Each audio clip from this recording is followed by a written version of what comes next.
il dira de Gaza, je n'ai qu'un seul souhait, c'est que Gaza soit englouti par la mer. Alors on peut se demander comment cet homme-là va devenir l'homme de la paix, comme on dit, au moment d'Oslo. Il faut savoir quand même qu'est-ce qui a été signé à Oslo. La seule chose qui est signée à Oslo, c'est la coopération sécuritaire. C'est l'obligation pour l'occupé d'assurer la sécurité de l'occupant. C'est-à-dire, ça crée l'autorité palestinienne, ça fait qu'Israël n'a plus besoin de financer les fonctionnaires palestiniens, c'est l'Europe qui va payer, l'autorité palestinienne qui va payer les fonctionnaires, mais l'utilité principale de l'autorité palestinienne et l'essentiel des gens qu'elle salarie, c'est le personnel de sécurité pour faire régner l'ordre, c'est-à-dire pour collaborer. Je veux dire, aujourd'hui, quand on voyage en Palestine, on entend souvent des gens dire « vous avez connu Pétain, nous on a le nôtre ou on aurait aimé avoir un seul ennemi et pas deux ». Sauf que ça, c'était dans Oslo. C'est-à-dire qu'une anecdote qu'on m'avait racontée à Jenin, dans le camp de Jenin, qui est aujourd'hui totalement martyrisé, les amis me disaient « on sait quand est-ce que l'armée israélienne va nous attaquer, parce qu'on a un ami qui habite en face de la caserne palestinienne, et si on le voit qui ferme ses volets, ça veut dire que l'armée israélienne les a prévenus qu'elle va attaquer, qu'eux, ils ne doivent pas intervenir. Mais c'est dans les accords d'Oslo qu'ils doivent fermer leurs portes. Donc voilà, cette situation-là, c'est la seule chose qui est signée à Oslo. J'ai discuté avec des négociateurs palestiniens qui étaient assez hors d'eux sur ce qu'on leur a fait signer. Ils disent qu'à Madrid, ils avaient obtenu beaucoup plus. On a discuté à Oslo d'un État palestinien, on n'a rien signé. On a discuté du retour des réfugiés, on n'a rien signé. On a discuté de la libération des prisonniers, on n'a rien signé. On a discuté de l'arrêt de la colonisation, on n'a rien signé. Et la seule chose qui est signée, c'est la coopération sécuritaire. Et toujours sur Rabin, pour l'enterrer définitivement, si j'ose dire, entre la signature des accords d'Oslo, septembre 1993, et son assassinat novembre 1995, en 26 mois, il installe 60 000 nouveaux colons. De quelle paix s'agissait-il? Et quand Baruch Goldstein, un colon d'extrême droite, fait le massacre au caveau des patriarches à Hébron, Rabin en arabe, Rabin avait une occasion extraordinaire d'expulser les colons qui ont vampirisé le centre de Hébron. Pour tous ceux qui doutent du mot apartheid, allez passer un quart d'heure à Hébron, vous n'aurez plus besoin d'un conférencier. C'est assez fou ce qu'on y voit. Ce que va faire Rabin, c'est d'installer 2000 soldats pour protéger les colons, et 30 ans après, les 2000 soldats sont toujours là. Donc voilà, ce que je voulais dire, c'est que l'idée qu'à l'intérieur de la société israélienne, sans sanction, il puisse naître quelque chose, la réponse est non. Donc on est bien dans la tête. L'État d'Israël a été sanctionné 2 fois dans son existence. En 1957, le Conseil de sécurité a voté qu'Israël évacue le Sinaï à l'unanimité parce que soviétiques et américains étaient d'accord. Israël a cédé. En 1991, George Bush père voulait que des négociations commencent entre l'OLP et Israël. Le Premier ministre de l'époque, Yitzhak Shamir, ne voulait pas. George Bush père a fait tomber le gouvernement Shamir en refusant de cautionner le prêt qu'Israël avait fait pour l'immigration des Juifs soviétiques. Donc on a la preuve que si on sanctionne cet État, ça va bouger. Tant qu'on ne sanctionne pas cet État, c'est le rouleau compresseur fasciste. Donc l'Occident porte une responsabilité absolument majeure en ne sanctionnant pas, en aidant militairement, politiquement cet État voyou, parce que la preuve a été faite que si on fait autrement, le résultat sera autre. Aujourd'hui, je vais parler un petit peu de Gaza et du 7 octobre. J'ai été 2 fois à Gaza, en 2013 par l'Égypte et en 2016 par Israël. C'était un coup qu'on avait monté, les Israéliens sont un peu tombés dans le panneau, donc on a pu rentrer, c'était un peu avec la complicité du consul de France de Jérusalem de l'époque. Gaza, c'est une société normale, je parle d'avant le 7 octobre, c'est une société normale dans une situation totalement anormale. C'est un tout petit territoire, 360 km², c'est encore 10 fois plus petit que le Rhône, mais c'est un territoire complètement surpeuplé. il y a, avant le génocide, parce qu'il y a probablement 100 000 morts maintenant, il y avait 2 300 000 habitants, c'était la plus grande densité du monde, 6 000 habitants au kilomètre carré. Il ne restait à peu près plus que 20% de terres cultivables à cause de la pression urbaine. C'est une population, comme toute la Palestine, très hautement éduquée. Ça, c'est la patte palestinienne. Dès qu'ils ont été dans les camps, ils ont construit, ils ont urbanisé les camps, et surtout, ils ont eu une volonté terrible de la scolarisation, de pousser les enfants le plus loin possible dans les études. La Palestine est de très loin au Proche-Orient, le pays qui a la plus grande proportion de médecins, de professeurs, d'ingénieurs, d'intellectuels en général. Elle a eu des personnalités aussi remarquables que Edouard Saïd ou Mahmoud Darwish, des gens qui sont morts, mais bon, qui sont des personnalités assez extraordinaires, mais ça vient aussi des études. À Gaza, quand j'y suis en 2016, donc on a rencontré plus de 80 personnes, on s'est partout présenté Union juive française pour la paix. La réponse unanime, c'était nous sommes contre l'occupation, nous n'avons rien contre les juifs. On a rencontré la totalité des partis politiques à Gaza, y compris le Hamas, y compris le djihad islamique, y compris le FPLP, y compris le Fatah, y compris le Parti communiste, on a rencontré tout le monde. Le FDLP, C'est une société d'abord incroyablement éduquée. Il y a 1% d'illettrisme à Gaza, contre 35% en Égypte voisine, ça donne une idée.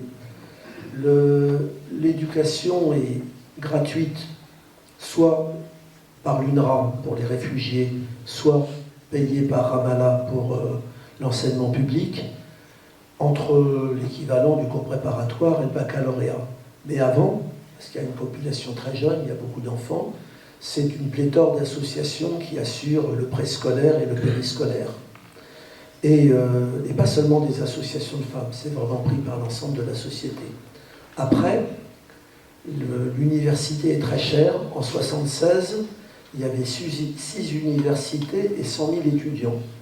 Comme j'ai été prof de maths, je suis allé un peu regarder les programmes.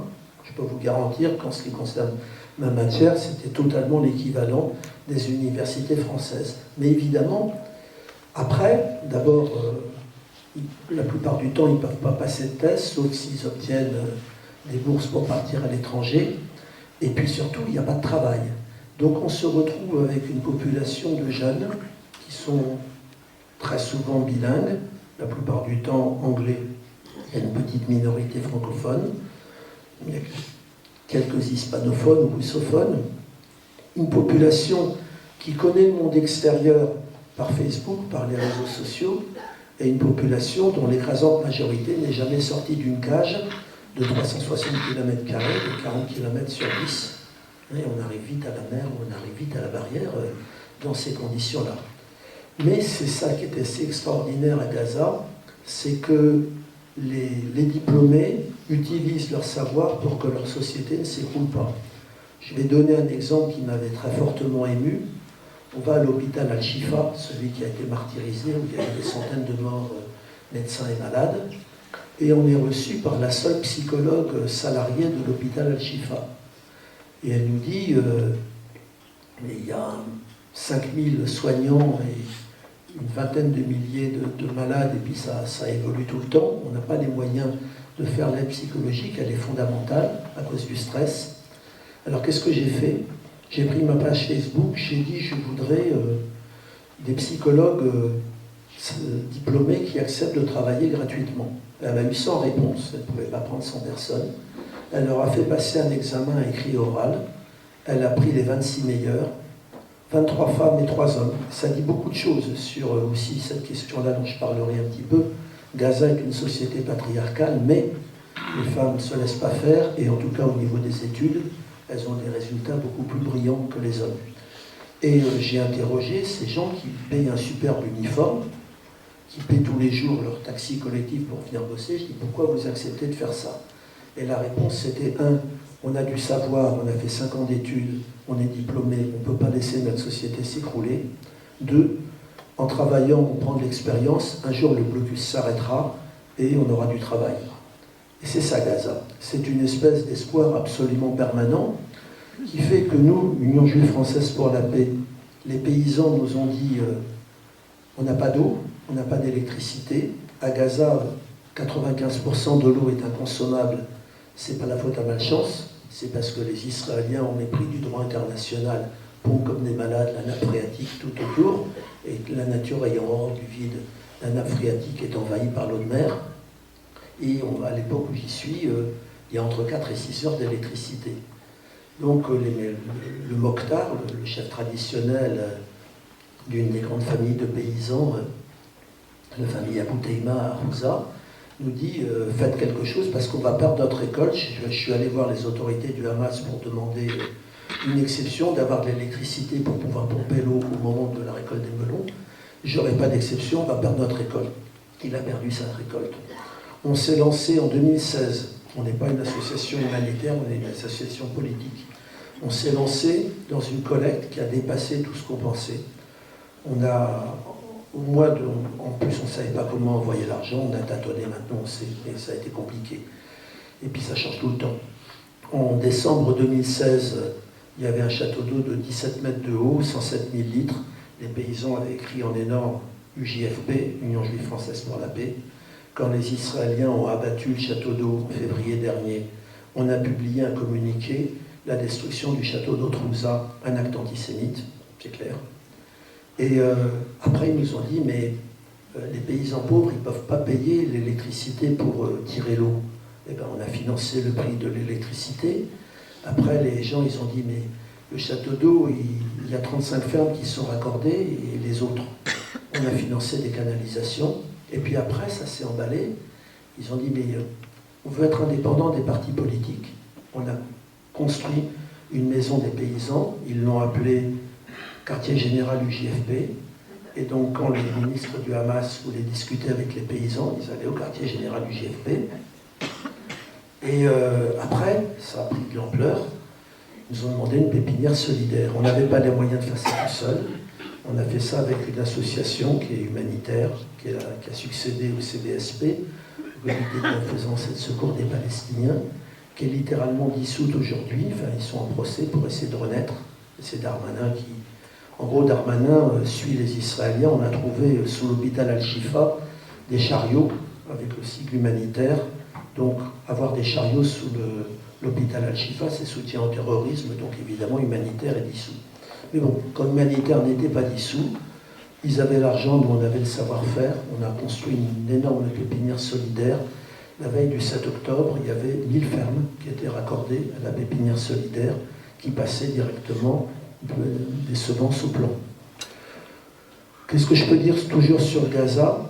Contrairement à tout ce qu'on dit, c'est une société incroyablement pluraliste. Vous rentrez dans un taxi collectif, vous entendez « Vive le Hamas !» Ah non, ah bah le Hamas c'est des corrompus, et ça discute. À l'intérieur d'une même famille, bah, il y a un fils qui est au Hamas, un autre au djihad, un troisième au FPLP, c'est dans les familles. Les gens armés, à l'époque, on ne les voit pas, sauf si on fait des insomnies la nuit, on en voit quelques-uns qui s'entraînent, mais sinon on ne les voit pas. Il y a quelques personnes retirées des familles, mais cette idée que les Israéliens ont inventée, qu'il y avait une armée, tout ça, c'était évidemment une propagande qui n'avait strictement rien à voir avec la réalité. Tous les partis politiques, on les a rencontrés. Ceux qui étaient anti-Hamas se sont expliqués en disant tout le mal qu'ils pensaient de ce régime-là. Le président de la Chambre des députés Hamas qu'on a rencontré a dit tout le mal qu'il pensait de l'autorité palestinienne. On a compris qu'il n'y aurait pas de gouvernement d'union nationale, mais dans la société de Gaza, il y a beaucoup de gens qui sont dégagistes, qui sont anti-partis, et qui disaient cette division, c'est une victoire de l'occupant, et c'est une honte, et nous n'avons pas demandé là. Ça fait partie un petit peu du débat sur l'avenir. J'en viens au 7 octobre. Dire que le 7 octobre est un pogrom, c'est une insulte à notre histoire. Le 7 octobre, ce n'est pas les Juifs qui sont attaqués, c'est l'occupant, c'est clair et net. Et comme étant fils d'un combattant du groupe Manouchian, je rappelle que sur le concept de terrorisme, le terrorisme existe dans le droit européen et dans le droit français. C'est une aberration, je le dis ouvertement, s'il y a des RG, vous pouvez m'inculper. Le terrorisme n'existe pas dans le droit international, et il y a des raisons pour lesquelles ça n'existe pas. Si on appelle terrorisme le fait de s'attaquer à des civils désarmés, Ça peut être une définition. Alors oui, il y a attaque terroriste le 7. Mais alors dans ce cas-là, les Alliés, quand ils font la bombe d'Hiroshima ou Dresde sous les bombes, c'est des terroristes, parce qu'ils ont bien attaqué des civils désarmés. Donc on comprend bien que cette définition, elle n'a pas de sens. Le groupe Manouchian, les nazis avaient fait l'affiche rouge, l'armée du crime. Le FLN algérien, c'était des terroristes. Le FNL vietnamien, c'était des terroristes. L'ANC sud-africaine, c'était des terroristes. Et les États-Unis ont conservé l'accusation que l'ANC était terroriste alors que Mandela était déjà dehors. Donc on comprend bien que l'usage qui est fait aujourd'hui de ce terme-là, c'est un usage des dominants pour criminaliser les dominés. Mais ce que je dis, le droit international dit explicitement que la résistance à l'oppression et à la colonisation n'est pas seulement un droit, c'est un devoir. C'est écrit dans le droit international. Roland Durier, d'ailleurs, puisqu'il est à côté d'ici, dans son premier film, Charles Olivier, c'est Michel Warshawski, anticolonialiste israélien, qui explique bien que résister à l'oppression, c'est un devoir. Donc cette espèce d'idée de vouloir criminaliser les Palestiniens sur le 7 octobre, elle révèle quoi en fait? Il y a une autre idée, il y a une autre onirie qui est sortie. Israël a le droit de se défendre. Le droit de se défendre, il existe dans le droit international. Vous avez le droit de vous défendre contre un pays qui vous attaque. Ça oui. Vous avez le droit de vous défendre contre une occupation. Ça oui. Mais vous n'avez pas le droit de vous défendre contre un peuple que vous occupez. Qu'est-ce que c'est que cette ânerie? Donc si on applique le droit international, tout ce qui a été sorti sur le 7 octobre n'a pas de sens. Alors je dirais, et j'ai visité 9 fois Georges Abdallah dans la prison de Lannemezan, et quand il a été interrogé, puisqu'il a fait une demande de libération qui va être jugée le 15 novembre, quand il a été interrogé, et alors que pensez-vous du Hamas? Il a répondu, ce sont des résistants, c'est quand même vraiment dommage que ce ne soient pas des communistes. Je partage un petit peu son idée. Donc en tout cas, il y a probablement eu des crimes de guerre commis le 7 octobre, il faut comprendre. Je prendrai le point de vue des anticolonialistes israéliens. Michel Warshawski dit le 7 octobre, c'est une cocotte minute qui a explosé. De toute façon, quand vous enfermez un peuple, quand vous le privez de tous ses droits, Gaza, c'est une prison à ciel fermé. Il était évident que ça ne pouvait pas durer éternellement et qu'à un moment, ça allait péter. C'est comme ça. Ça a pété à ce moment-là. Ça allait forcément péter, surtout que la Palestine était rognée petit à petit et que la colonisation de la Cisjordanie devenait véritablement à allure accélérée. Donc, ils ont estimé qu'il fallait faire quelque chose. Je dirais une dernière chose sur le 7 octobre. Nurit Peled, grande anticolonialiste israélienne, fille d'un des fondateurs de l'État d'Israël, Mordechai Peled, Mati Peled. Et en 1997, la fille de Nurit, Smada, avec 14 ans, elle est tuée dans un attentat du Hamas à Jérusalem. Le Netanyahou, qui avait été en classe avec Nurit Peled, envoie ses condoléances et Nurit lui répond « Tu es un monstre, tu es le seul responsable, tu obliges nos enfants à être assassins ou à être assassinés. » Je crois que c'est la réponse la plus digne sur ce qui s'est passé le 7 octobre. Sur les kibboutz progressistes qui auraient autour de Gaza, j'étais à cette frontière. Ma compagne Sarah, elle a vécu 2 ans à Gaza, elle faisait le bouclier humain pour permettre aux paysans de Gaza de cultiver pendant que les soldats israéliens tiraient en l'air et n'osaient pas tirer quand même directement sur les solidaires qui étaient devant les paysans. À Gaza, je vous ai dit, il faut aller à 150 mètres de profondeur pour trouver de l'eau qui la plupart du temps n'est pas potable. Et en face, les fameux kibboutz progressistes, il y a l'arrosage automatique, les pelouses et la piscine. C'est progressiste, mais c'est un peu colonial quand même, vous voyez ce que je veux dire. Et donc quand on enlève cette dimension-là, on ne comprend rien à Gaza et on ne comprend rien à ce qui s'est passé au 7 octobre. Depuis le 7, nier qu'il y a un génocide, je suis juif, j'emploie volontairement le mot négationniste, c'est du négationnisme. Nous, juifs, on est épouvantés quand on a en face de nous des gens qui nient ou qui essaient d'édulcorer l'ampleur du génocide qui a tué les 2 tiers des juifs européens. Et aujourd'hui, nier les atrocités qui se passent à Gaza, nier que les dirigeants israéliens et la Cour internationale de justice l'a dit, ont appelé ouvertement au meurtre des femmes et des enfants, ont fait intervenir la religion en disant que les Palestiniens c'est des Amalécites, et dans la Bible il est dit tuez-les tous, leurs femmes, leurs enfants, leurs troupeaux, et qu'on utilise ça aujourd'hui contre les Palestiniens. Nier ça, j'appelle ça complètement du négationnisme. Le rôle des gouvernements occidentaux et des médias occidentaux est d'une obscénité totale, puis ça continue. Ça continue aujourd'hui avec ce qui s'est passé à Amsterdam. À Amsterdam, vous avez l'extrême droite des supporters israéliens qui manifestent au cri de tuer les Arabes et qui s'en prennent un petit peu sur la gueule. Et évidemment, immédiatement, c'est pogrom à Amsterdam, antisémitisme, et Macron qui n'en loupe jamais une. Voilà. On est complètement dans une espèce de réalité qu'on n'a pas voulu voir et qui est celle-là. Je vais dire aussi le silence du monde arabe. Alors, moi, misérable juif, je vais en parler quand même.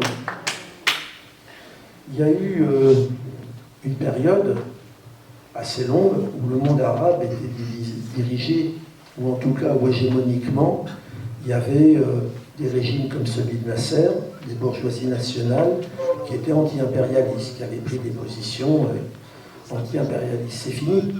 C'est-à-dire qu'aujourd'hui, et notamment la guerre de 67 a joué un rôle là-dedans, l'hégémonie dans le monde arabe, elle est passée aux pétromonarchies du Golfe, pour faire court, qui sont des régimes ultra-capitalistes, patriarcaux, esclavagistes, j'en loupe quelques-unes sûrement, mais les gens s'étonnent qu'ils aient scellé ces fameux accords d'Abraham avec Israël.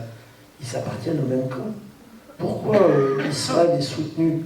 Ce n'est pas une culpabilité vis-à-vis des Juifs. Hein. La preuve, en 1945, l'attitude de l'Occident, c'était tous les Juifs qui demandaient des visas pour les États-Unis, pour la France et tout.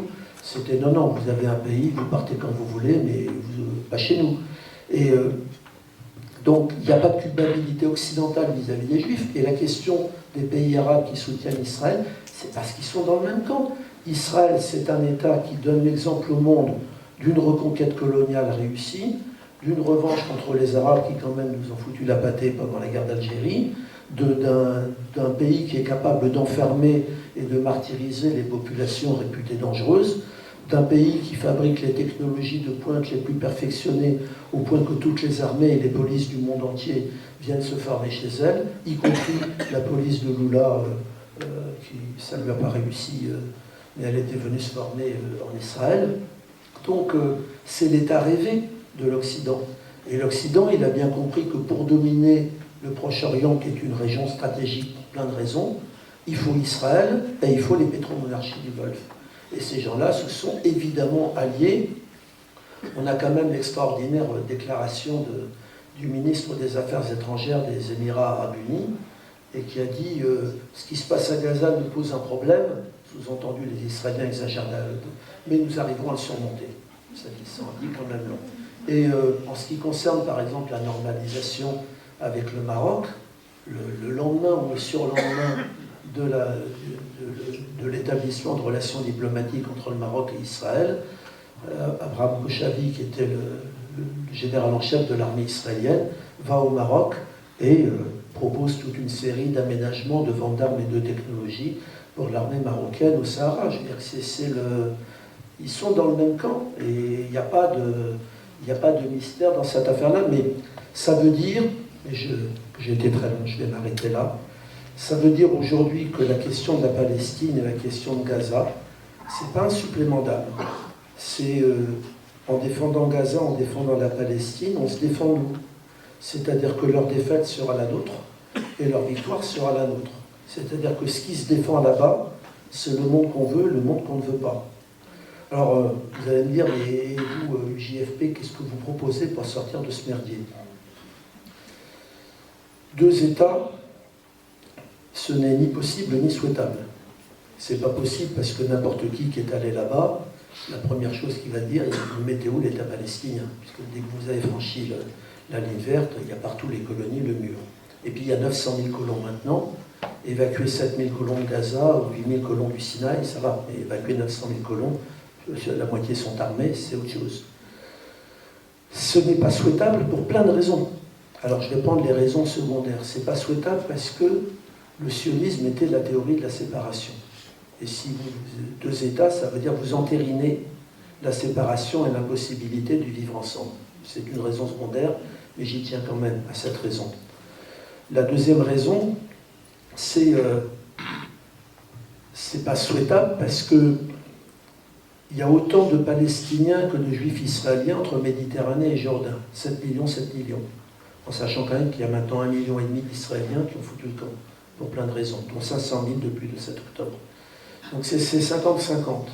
Au nom de quoi vous donneriez 78% du territoire aux uns et 22% aux autres. Mais la raison fondamentale, c'est qu'il ne peut pas y avoir de paix si vous maintenez le sionisme et l'État juif. De la même façon, Nelson Mandela avait posé 3 conditions pour la paix. Il avait dit 1. L'Afrique du Sud est une et indivisible. 2. Une personne égale une voix. 3. Vous reconnaissez que l'apartheid est un crime. Toute paix juste, c'est la transposition des 3 conditions de Mandela. Il aurait pu en rajouter une 4e sur la disparition du capitalisme. L'Afrique du Sud serait dans un moins mauvais état. Mais bon, il a fait ce qu'il pouvait faire. Mais toute paix juste au Proche-Orient, c'est la transposition des conditions de Mandela. Et en particulier, le peuple palestinien est un peuple de réfugiés. Les 800 000 Palestiniens qui ont été expulsés en 48-49, leurs descendants sont 10 millions. 6 millions sur ces 10 millions ont la carte de l'UNRWA. Si on ne répare pas ça, c'est-à-dire s'il n'y a pas le droit au retour des réfugiés, il n'y a pas de paix. Vous ne pouvez pas imaginer une paix qui n'aille pas au centre de la question palestinienne. Le centre de la question palestinienne, c'est la question des réfugiés. Et il est bien évident que dans le cas de 2 États, ce n'est pas la peine de les faire rentrer à Gaza, ils sont déjà 75% les réfugiés. Ce n'est pas la peine de les faire rentrer en Cisjordanie, ils sont 35%. Et si vous les faites rentrer dans un État juif, vous les faites rentrer dans un État étranger, pour eux. Puisque, en plus aujourd'hui, avec la loi Israël État-nation du peuple juif, c'est clairement un État juif dans lequel les autres sont des sous-citoyens ou n'existent pas. Donc il est clair que cette solution-là de 2 États, elle n'est pas viable pour ces raisons-là. Un seul État, bien sûr, c'est le plus juste, mais il ne faut pas rêver. Il y a eu, chez les Juifs, avant la création de l'État d'Israël, un important courant binational. Dans un des livres que j'ai emmené ici, Antisionisme, une histoire juive, il y a l'aventure de Brit Shalom et de grands intellectuels comme Martin Buber ou Gershom Scholem qui étaient pour un État binational. Sauf que ce courant a explosé, il n'y a plus personne chez les Juifs qui prônent ça. Chez les Palestiniens, c'était le programme de l'OLP, un seul État laïque et démocratique. Ils l'ont abandonné en 1988. Édouard Saïd et le FPLP ont fortement critiqué cette décision. Elle a été prise. Alors, comment on s'en sort? Nous, on dit, il y a un droit international. D'ailleurs, c'est clair qu'aujourd'hui, un des buts de Netanyahou, c'est de liquider le droit international et de liquider l'ONU. Et avec Trump, il va trouver un allié là-dessus. Le droit international, ce n'est pas l'ONU. L'ONU a une responsabilité énorme dans les malheurs du peuple palestinien. L'ONU est responsable de la moitié de la Nakba avec le plan de partition de 1947. Mais le droit international, qu'est-ce qu'il dit? Il dit pour la Palestine, 1, la liberté, fin de la colonisation, fin de l'occupation, libération des prisonniers, fin du blocus de Gaza. Il dit l'égalité des droits entre tous les habitants de la région, quelle que soit leur origine, leur identité réelle ou supposée, leur religion ou leur non-religion. Et 3, il dit la justice, le crime fondateur ayant été l'expulsion des Palestiniens, le retour des réfugiés palestiniens, auquel il faudra rajouter le jugement des criminels de guerre, parce que si on ne les juge pas, on aura fait la moitié du boulot. Il faut imposer aujourd'hui que ce qui se joue aujourd'hui, pour eux comme pour nous, c'est que le droit international ne disparaisse pas, qu'il reste aujourd'hui la boussole universelle, et que toute négociation de paix devra se faire sur la base du droit international. Mais si vous avez compris tout ce que j'ai dit, le droit international, c'est la fin du sionisme et de l'État juif. Je vous remercie.